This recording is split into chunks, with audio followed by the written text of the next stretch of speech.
So when I was 16, I was diagnosed with the rare form of cancer, basically leukemia, although it was advanced because it wasn't detected early.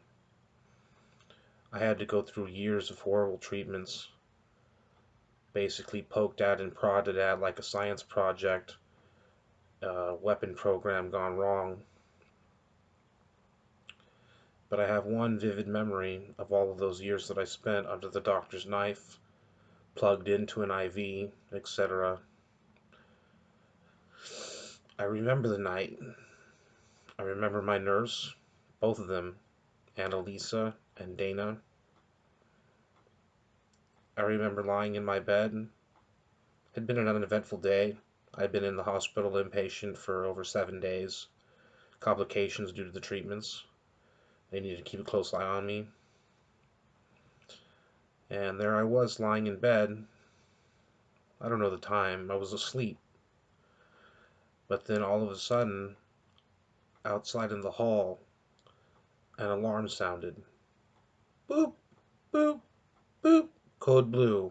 Boop, boop, boop. Code blue. It woke me up, but I felt weak and tired. And then my nurse Annalisa ran in and unplugged all of my tubes. And Dana came in and they put up the guards on my bed and started pushing me out of the way, pushing my bed out of the door. And I remember that I couldn't really move. I was sluggish. I could hear the alarm, code blue, boop, boop, boop, code blue, boop, boop. And they were pushing me down the hallway, trying to get me to intensive care where they had the better machines and stuff where they could take care of me. And I remember I was laying back in my bed and I was looking up at the ceiling as they pushed me down the hallway, and all I could see was like this flash, flash, fluorescent lights, flash, another fluorescent light, flash.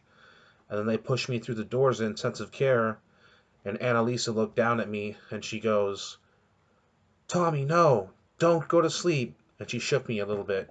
Don't go to sleep. And what did I do? I went to sleep. And instantly I opened my eyes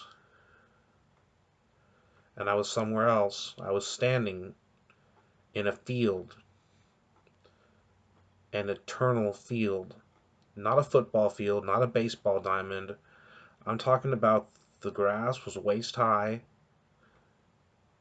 and it went on forever. And while I was there, I realized something. There was light, but I didn't feel the sun in my back. And also the grass was swaying and moving, but I felt no wind.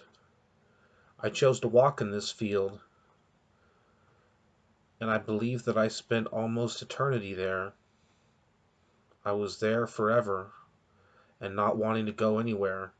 That was a place that was good enough for me. There was no pain there, there was no suffering. It was just a field, but it was my field. My field to enjoy on my own and do with what I please. My own personal heaven.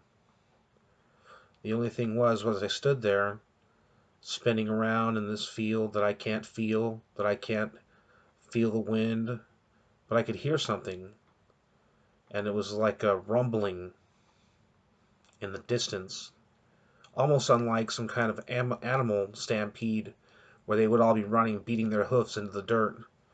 But there was no animals that I could tell, and the roaring was getting closer until all of a sudden it erupted from the clouds above,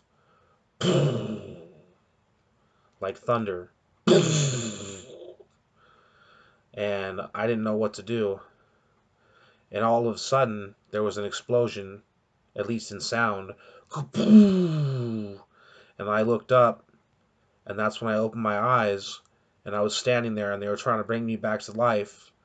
And I don't know what they were doing to me. I still don't know what they were doing to me, but there was Annalisa say, there he is, there he is. And she shook my face, she slapped my cheek, she said, come back, come back, come back. And after that, I made it. I was okay. Now, I wasn't great for a couple of days. They kept me in the ICU, could put me on, I think it was 4 different IV bags, but I made it back. Now, I don't know where I was if that was a dream brought on by their drugs and treatments or what, but I kind of feel like it was the halfway place to another place, and it just wasn't my time. That's all, folks.